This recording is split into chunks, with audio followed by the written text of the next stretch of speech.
بسم اللہ الرحمن الرحیم۔ سورۃ المائدہ اور سورۃ الانعام کا ربط۔ مائدہ دسترخوان اور کھانے کو کہتے ہیں۔ سورۃ المائدہ میں کھانے پینے کی اشیاء کی حلت اور حرمت کے احکام تھے۔ سورۃ المائدہ میں کھانے پینے کی چیزیں جو ہیں ان کی حلت اور حرمت کے احکام تھے۔ اب اگلی سورۃ الانعام میں مویشیوں کی حلت اور حرمت کے احکام بیان ہوئے۔ مائدہ میں کھانے پینے کی اشیاء کے حلت و حرمت کے احکام، اور انعام میں مویشیوں کی حلت اور حرمت کے احکام۔ نمبر 2، اسمی ربط۔ اللہ تعالیٰ تم پر مائدہ، وہ دسترخوان، وہ کھانے، انعام نازل فرمائے گا۔ اللہ تعالیٰ تم پر کیا ہے؟ مائدہ انعام نازل فرمائے گا، بشرط ہے کہ تم انعام میں، مویشیوں میں غیر اللہ کی نیازیں اور تحریمیں چھوڑ دو۔ ربط معنوی دو طرح کا ہوگا۔ سورۃ مائدہ میں تمدنی امور اور ایفائے عقود کے احکام تھے۔ سورۃ مائدہ کے اندر تمدنی امور اور ایفائے عقود کے احکام تھے۔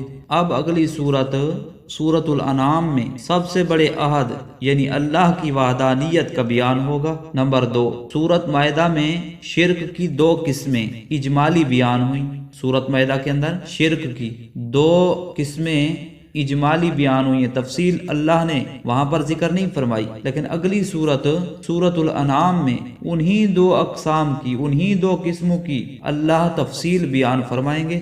سورۃ الانعام اور سورۃ الاعراف کا ربط اسمی۔ اگر تم نے مویشیوں میں غیر اللہ کو شریک نہ کیا اور غیر اللہ کی نظریں نیازیں نہ دی تو اللہ تمہیں نہ صرف دوزخ سے بلکہ اعراف سے بھی بچا کر جنت میں داخل فرمائے گا۔ یہ ربط اسمی۔ پچھلی سورت کا نام انعام ہے نا، مویشیوں کا تذکرہ، آگے اعراف۔ اللہ نے فرمایا کہ اگر تم نے ہمارا کہنا مانا اور غیر اللہ کو شریک نہ کیا، مویشیوں کے اندر غیر اللہ کی نظریں نیازیں نہ دی، تو اللہ تمہیں نہ صرف دوزخ سے بچائے گا بلکہ اعراف سے بھی بچائے گا اور جنت میں بھی داخل فرمائے گا۔ اعراف کہتے ہیں جنت اور جہنم کے درمیان جو دیوار حائل ہوگی، اور اس پر وہ لوگ ہوں گے جن کی نیکیاں اور برائیاں برابر ہوں گی۔ ربط معنوی۔ جن 2 مضمونوں کو سورۃ المائدہ میں اجمالاً، انعام میں تفصیلاً ذکر کیا اور ہر طرح سے دلائل سے سمجھایا، اب اس سورۃ الاعراف